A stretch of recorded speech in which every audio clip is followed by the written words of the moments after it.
Anarchast.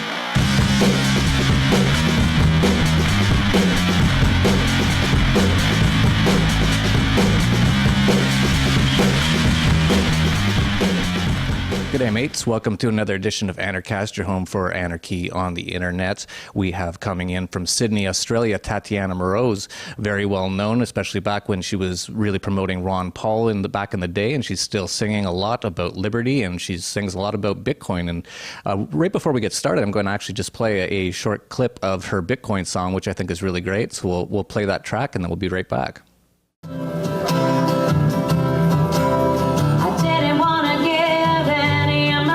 To a nation based on war, I wanted to be free, nothing holding me back from where I want to go. I thought about it, what was the choice that I made? It was to take away the money, don't give up your money, use Bitcoin whenever you pay, use Bitcoin whenever you pay.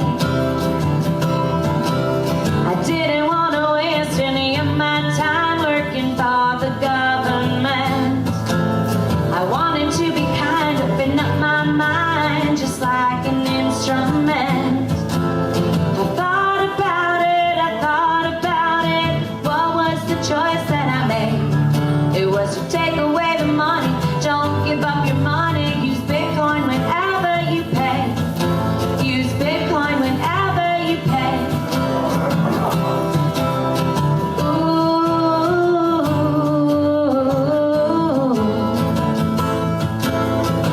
What a little crypto can do. No longer a slave. I don't have to work until the grave. So many times I thought to myself that we didn't have a chance. Nakamoto came along with more than a song, gave the labor back to man. I thought about it, what was the choice that I made? It was to take away the money, don't give up your money, use Bitcoin whenever you pay, use Bitcoin whenever you pay, use Bitcoin whenever you pay.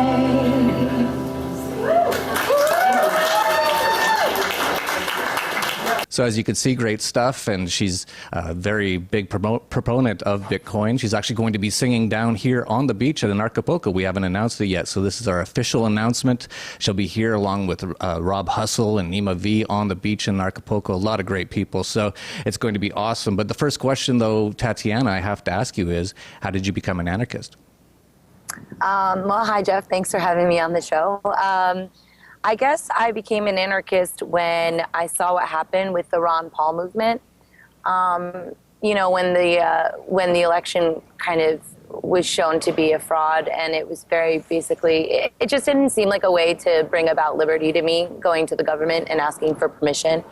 And I guess that kind of put me down toward the path of more freedom of choice and making your votes with your dollar. So I guess the free market is a little bit of a better solution, in my opinion, than having, I don't know, some overlords that tell you who won and who didn't and why they can and why they can't. Yeah, and you've been going to a lot of Bitcoin conferences. I know you were just down in New Zealand at Bitcoin South, and you've been to numerous ones of them, and you're going to be at Anarchapulco, of course, which is going to be a lot of Bitcoin people there. So what is it about Bitcoin? When did you get into Bitcoin? Well, after the Ron Paul fiasco, I was still doing a lot of different liberty events around the States, and I had purchased some Bitcoins back in August of 2012. But at the time when Tony Galippi sold them to me, I didn't know why I should care. He gave me a really good pitch, but I mean, I didn't really understand how it would work for me. I just gave him a little bit of money, and then I was spending some time with Jeffrey Tucker at Libertopia in Malibu, in San Diego, and we drove up the coast to Malibu.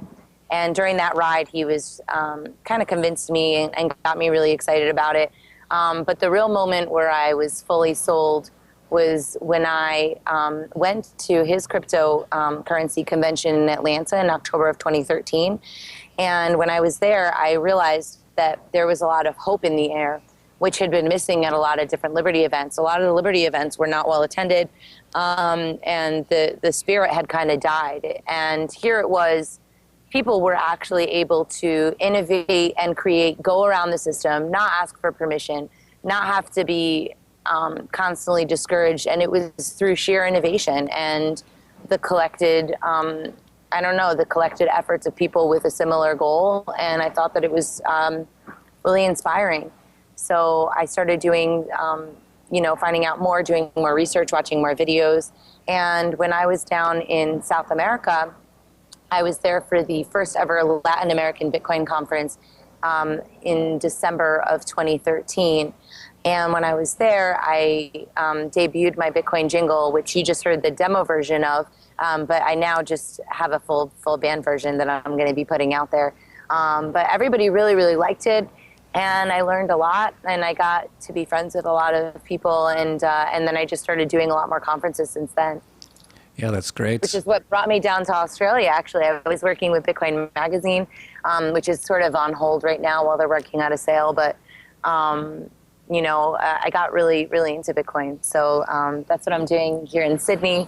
When I was here before, I did a speaker series with Pamela Morgan, who talks a lot about smart contracts, and with Andreas Antonopoulos, who obviously everybody knows who Andreas is. So it was a really nice 3-person speaking tour, because I spoke about music and Bitcoin.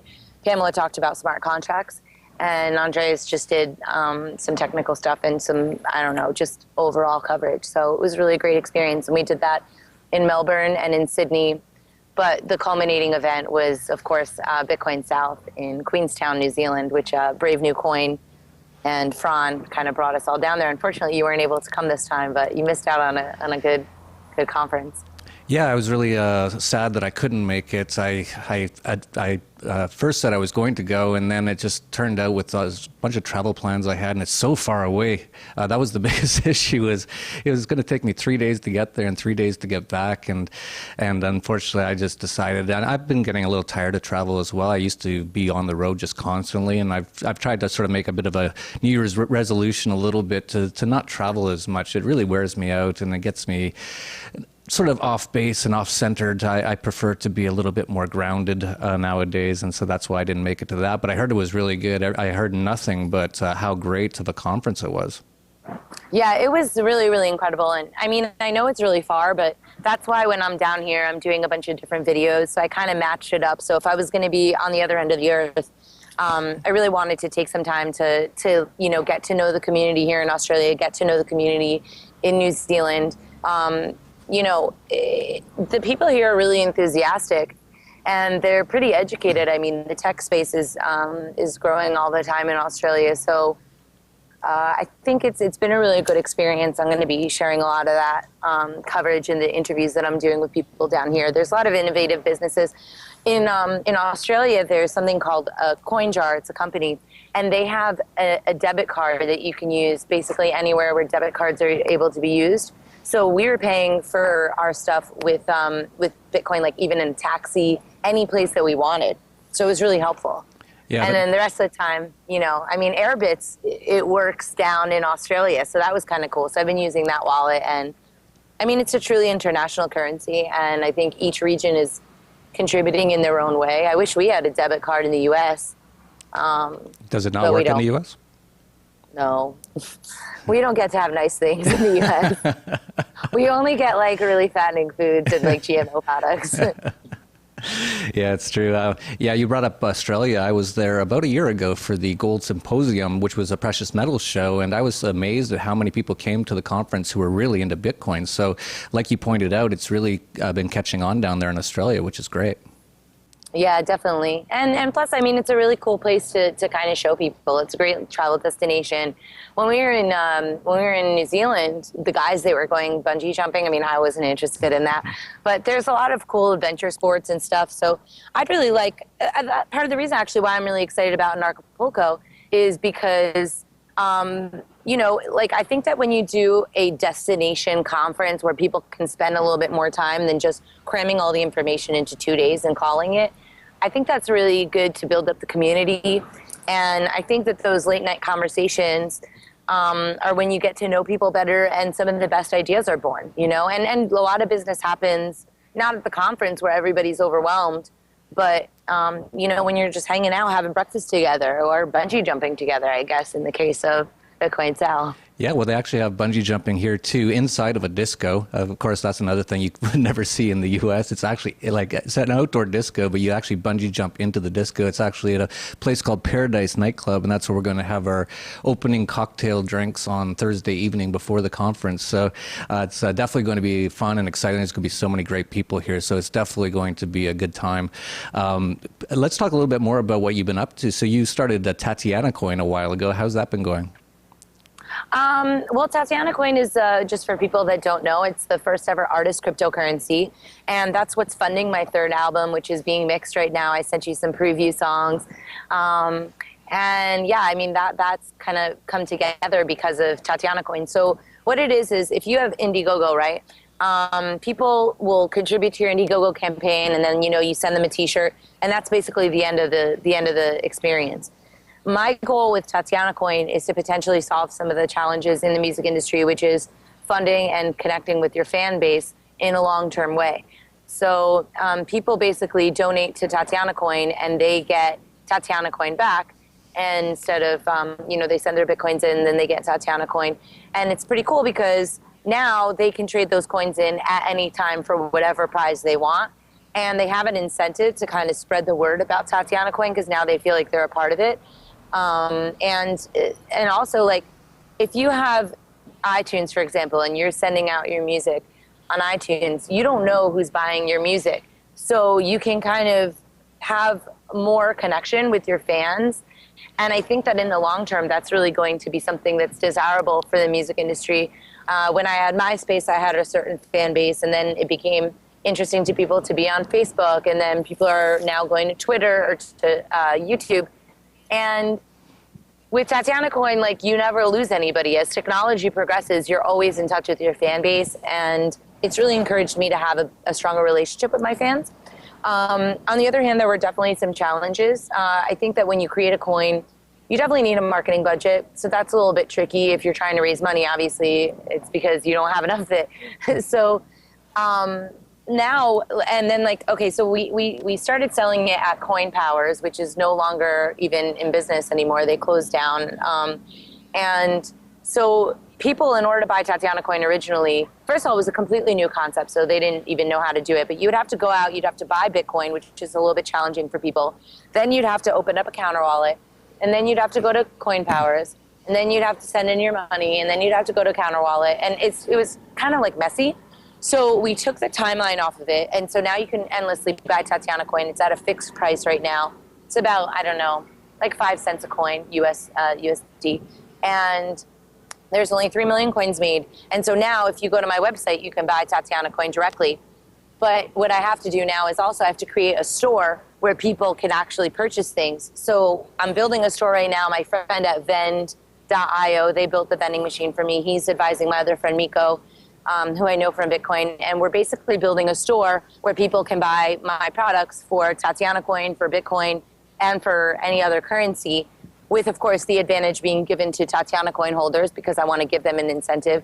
And also what I'd like to do with the store is make it so I can incentivize people to earn Tatiana Coin, sort of like how Let's Talk Bitcoin has LTB Coin. For participation, people can earn Tatiana Coin as well. And I think that that's going to be the future, you know, and this way I can mobilize a street team of my hardcore fans, and then they're rewarded back. And I like that, you know, and I think it's fun for people. And I think that's something that can be adopted by a lot of different people in the music industry. So I've been doing a lot of conferences and doing talks about how Tatiana Coin and cryptocurrency can influence the music industry. I got the first recording studio, major recording studio that I know of anyway, definitely in New York, to accept Bitcoin. Here in New York City, Premier Studios, which is where I used to work. And we did a panel where we're asking different industry professionals to kind of talk about it. And yeah, it's been really interesting and a good learning opportunity. Yeah, it's great. It's totally opposite of people like Kanye West. When someone started Tatianacoin, he almost lost his mind and tried to get all the government regulations and rules to try to stop it, which of course you can't. I think it ended up being a scam or something anyway. But the point is that you totally take a different approach to it in what you're doing, and that's great.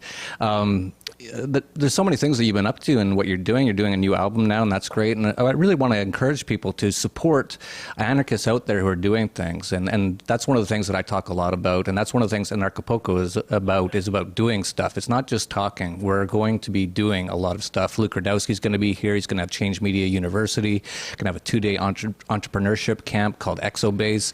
Dana Martin's going to be here with a workshop on unschooling and peaceful parenting. So these are all ways that we can be doing things out there and really growing our movement and trying to get more anarchists involved and doing stuff. It seemed like 10 or 20 years ago, a lot of the anarchists were just kind of sitting in their basements and kind of angry. I think we're trying to change a lot of that now. Are you getting wet there? Is that why you're moving? No, I'm just readjusting. We lost you for a second there, but you're now back after you repositioned a little bit in Sydney. We were just talking a little bit offline about what you think about people being more empowered. Why don't you talk a little bit about that? Sure. I mean, basically, you know, I think that as a result of the 2012 campaign, people were really empowered to take liberty into their own hands and not necessarily go away giving away money to every political campaign, but to incorporate liberty into their own lives. And I think that that's a really important component of the philosophy itself. You know, you see people making real life solutions. Bitcoin is one of them. I'm excited to see, I mean, I'm not a parent, but I think that the whole unschooling concept is a really impactful way of changing the world in the future. If your children are being educated in government schools, they're going to be learning how great government is. If you are giving them alternative information, they're going to be more likely to think independently. And even if they don't agree with the way that I look at things, the way that you look at things, they should be given a choice. And the best and most broad education, I think, is going to give them the best chance to be thinking, mature adults one day that are able to contribute to society. I think Luke is an incredible leader in the community. I think We Are Change is a great organization that really highlights people's ability to make a change in the world, so people don't feel so powerless. And I think a lot of these solutions are really much more inspiring than dumping a whole bunch of money into a campaign and then not really seeing much happen after that. I don't know. I'm just really excited to be a part of that community, and it's not something that's always approved of by my friends and family. You know, some people find it obnoxious, but I think that it's really incumbent on us to try and provide solutions. I mean, this whole torture report has got me, I mean, I don't even know how to react to something like that. And it's really, really scary what's going on in our name and what's happening with our tax dollars. And then you have the Ross Ulbricht trial coming up. You know, first of all, he's the alleged Dread Pirate Roberts for people that are not familiar, but the government is really going hard on him. And it's like, well, why don't they go against all the other people that are criminals, quote unquote? It's not a fair situation. The war on drugs is very racist. The war on drugs is the war on the people.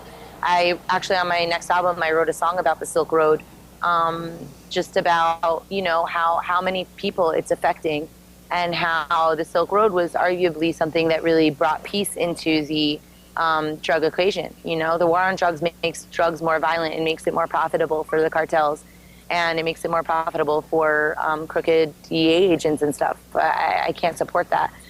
There's a lot of different reasons why I don't support the drug war, and I think raising attention to that in a way that's palpable and sympathetic to the victims is something that hopefully people will respond to, and not necessarily to the fear propaganda that's always being put out by the government and their cronies.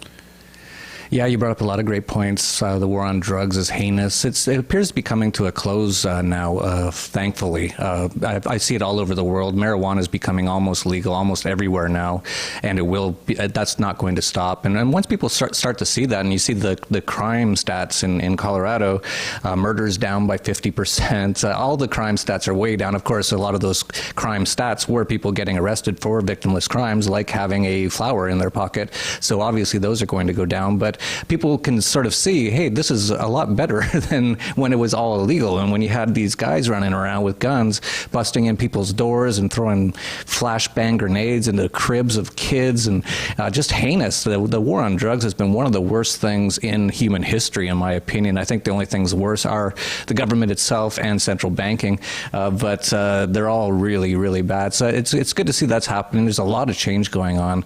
I think I just wrote about this recently when I wrote on the Dollar Vigilante when it was New Year's about some of the changes I think are coming. I think there's going to be a lot of great changes, and there's also going to be a lot of bad things happening as the governments and the central banks and the fiat currencies all start to collapse, or they're already in collapse, but as they collapse even more and actually get to the final end point of where they're headed with all the debt that they've racked up, which is now trillions and trillions and trillions of dollars that can never be repaid. And once that all starts to collapse, it'll usher in a very dangerous transitionary period. But as long as people have been woken up to the other opportunities and other things that they can use, like Bitcoin, we'll have a much better and more peaceful and prosperous future. Yeah, I agree. I mean, and also, just for clarification, I'm not saying that all drugs are great and, everybody should go out and buy like a gram of heroin or something. But I just think that, the drug war is punishing people who are addicts. And if people want to, first of all, if people want to use drugs, then they should be adults and they should make that decision themselves. But if they have a real problem, throwing them in a cage is not going to help solve that problem. Like, they need treatment. They don't need to be treated like criminals. And oftentimes they get worse drug habits when they're in jail. So, I mean, I don't know. There's so many different underlying layers, and then they always just, the counter by government agencies is drugs are bad. It's like, okay, fine, drugs are bad. But guess what also is bad? Like driving it underground to make it more profitable and having it be even more violent. So if people are going to do drugs, then why not make it safer for them and offer them, with the Silk Road, they had a rating system. Wouldn't it be better to take drugs that won't kill you? Like, I mean, I don't know. I mean, it's a weird argument because people get really touchy, and I totally get it. I'm not saying drugs are awesome and everybody should go out and do them, but at the same time, you have to mitigate the damage that the drug problem can cause.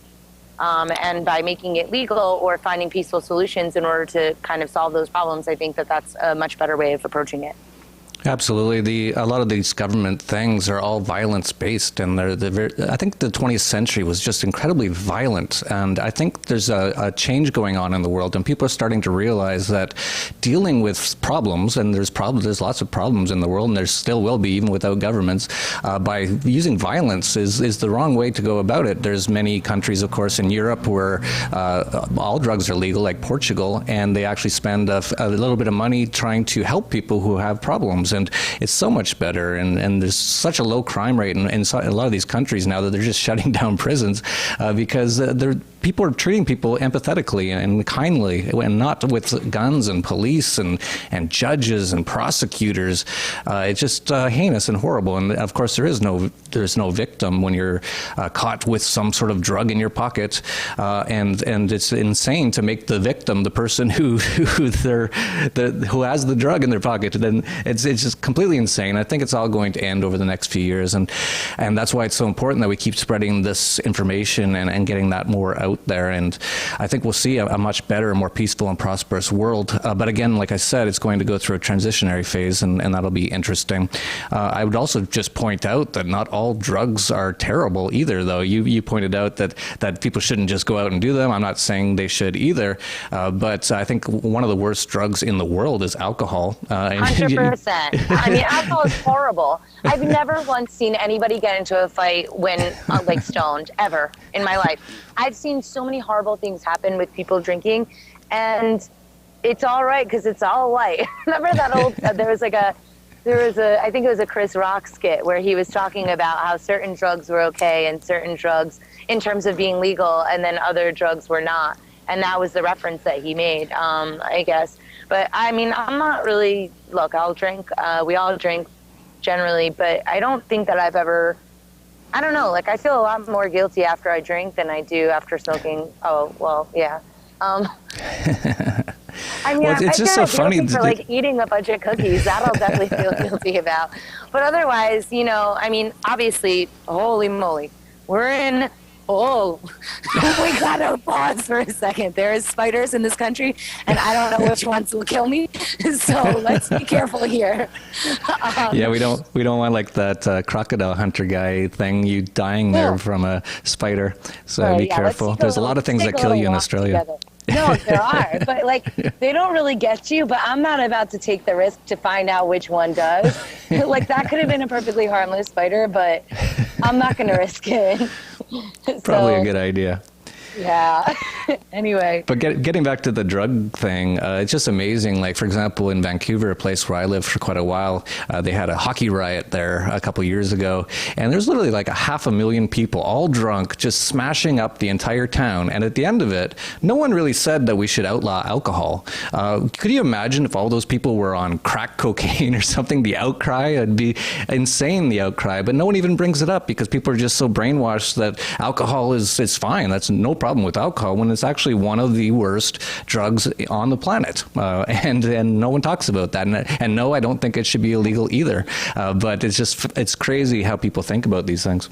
Yeah, I think so. I mean, in general, I think that there's a lot of, when you go into liberty and you start out as like a libertarian, and I guess there's still a little piece of me that is a little libertarian-y, but I mean, you could just kind of have to follow the logic down the rabbit hole, right?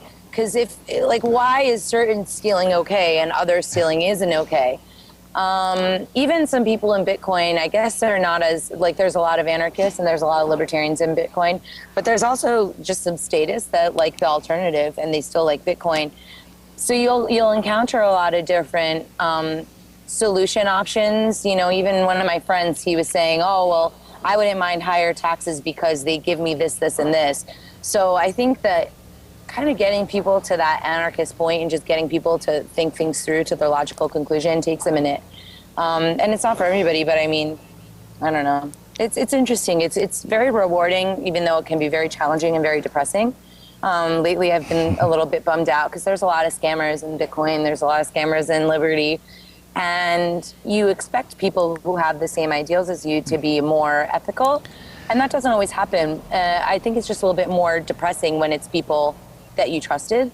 But I mean, there's scammers and everything. So it's a weird experience, but it's also a very good growing experience. And I feel like I'm contributing to the world, which arguably would mitigate for some people the need for antidepressants. I mean, there are legitimate people that absolutely need antidepressants, but those drugs oftentimes are overprescribed because people are really on some level reacting to how effed up the world is. You know, I mean, if you read about, if you're stuck at home watching TV every night, and your life consists of going to a day job, paying your taxes, coming home, sleeping. I mean, that's not very exciting. That doesn't really give you something to be passionate about. You're just a wage slave. So Bitcoin and liberty and these ideas, I think, give you a way to fight back against the system, and it gives you a reason to get up in the morning and you feel like you're doing something positive. Yeah, absolutely. And a lot of these people on antidepressants, I can totally understand why they're depressed, as you pointed out. And not only are they just going to work and back and watching their nightly news, which just is all fear-mongering and trying to scare them about how bad the world is. And in the meantime, when they're trying to go to work, there's cops everywhere watching if they go a little too fast or if they swerve a little bit. And, it's just insane. And I totally understand why people would be depressed. And it's too bad. And hopefully we can get the world to a much, much better place in the next few years, and I think it's going there. I don't know about you, and I know you just mentioned that you've been a little bummed out lately, and you actually brought up a good point that I wouldn't mind talking about, is that I fell for the same sort of thing. I sort of, when I became an anarchist, I was so excited about it, and I still am, but I was so excited that I just assumed that every anarchist out there who says they're an anarchist or even a libertarian are good people, and that is not necessarily the case, as both of us have found out. Yeah. And a lot of them sort of lie that they are libertarian or anarchist anyway, but even if they are anarchists, there is still some real scumbags out there. So you can't let your guard down ever. You have to be careful, and that's why reputation and knowing people and things like that is so important. And that's a big part of the anarchist sort of world is reputation, and that's what a lot of us talk about. Is a lot of the things that you use government for today, like putting people in jail for certain things, those can be just fairly well taken care of just by reputation if it's allowed to happen. Now we have things like the internet, which makes it so much easier. And now there's so many things like on the blockchain, they're building out reputation systems and things like that no one can mess with. There's permanent public record. So there's a lot of exciting things going on, and I think we have to just every now and then remember that, because it can be a little depressing at times when you see all these wars and they're still doing it. I just saw the U.S. government just accidentally once again airdropped a bunch of weapons to ISIS again today. Good job, what guys. a coincidence. Yeah. Crazy. We live in a crazy world. They're going to do a really good job if you just give them more money. Yeah, I mean, for me, I've had a lot of different times this year where I really wanted to kind of say something, but I've been a little bit more reserved because I want to make sure that what I'm saying is done in a positive way. I had actually sent you a song a couple of days ago called Call You Out. And when you talk about reputation, that's what the whole song is about. It's about calling people to the carpet for the things that they're doing. And you have to ask the people for their help, because the courts have failed us. The cops, they don't care. They'll show up and they'll shoot you by accident or on purpose, for all you know. And I think that calling people out is really important. And for me, I've chosen to do that in a song, because I think that's, like, sometimes when you call somebody out in like a public forum, then everybody just jumps on board and it's like a bitch fest on Facebook. It's really depressing and miserable. And I think to make it into a song, you can really rally people up and give them a reason to believe, because you can communicate really well with music and make it obvious. Because I don't know, I think that when people hear music, they connect with you, and and when you make fake music, they know that it's fake. So I think for me, that's been a really good outlet is to have my art. And I'm really excited about the third record. It'll be out in a couple months. I have to kind of raise a little bit more money to make sure that I have the marketing in place, because I don't want it to be an echo chamber of me singing about liberty just to liberty people, or me singing about Bitcoin to the Bitcoiners. I really want to try and bring these ideas to the mainstream, and I think this is the album to do it. So I'm excited about all the fun stuff that's happening. Yeah, that's great, and I can't wait to see you and hear you in Anarchapulco.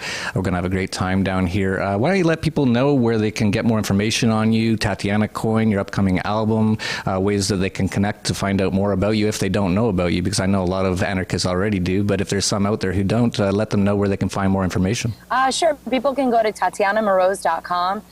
They can go to my Twitter, which is Queen Tatiana, and my YouTube, where I'm putting up a lot of videos from my travels, is Forevermore Tatiana, Tatiana. And if they want to come see me at Anarchapulco, they can use my coupon code Tatianacoin, and I think they save, 10% off, right? Yeah, that's Excellent. right. See? All right. I hope that people go, because I've been literally just calling my friends saying, look, we all need to get together. Let's go to Mexico. And you've been talking about it for such a long time. Angel Clark is going to be there. That's who I'll be staying with for part of the time.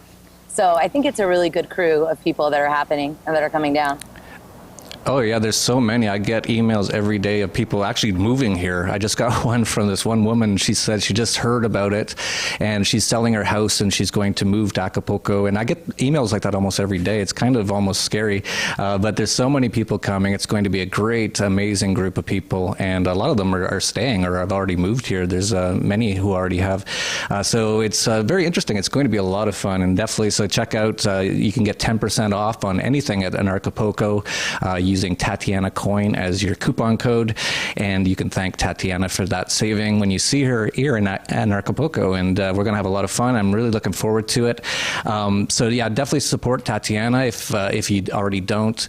We need to support the people out there who are really trying to create new things and bring art and music to say these messages, and we really need to support each other, and so check that out and come to Anarchapulco. And for those listening on the radio, on the Liberty Radio Network around the world. It's anarchapulco.com. I know it's really hard to spell, but if you even get close, you'll probably find it on Google. And you can just check out, just type in Jeff Berwick and you'll find it. So Tatiana, I want to thank you for being on with us and spending part of your day there in beautiful Sydney with us. Thanks very much for having me on. I'm really excited. I'll see you in a couple months. Awesome. Thank you, Tatiana. So that's it for Anarchast, your home for anarchy on the internet. Peace, love, and anarchy. This is Anarchast.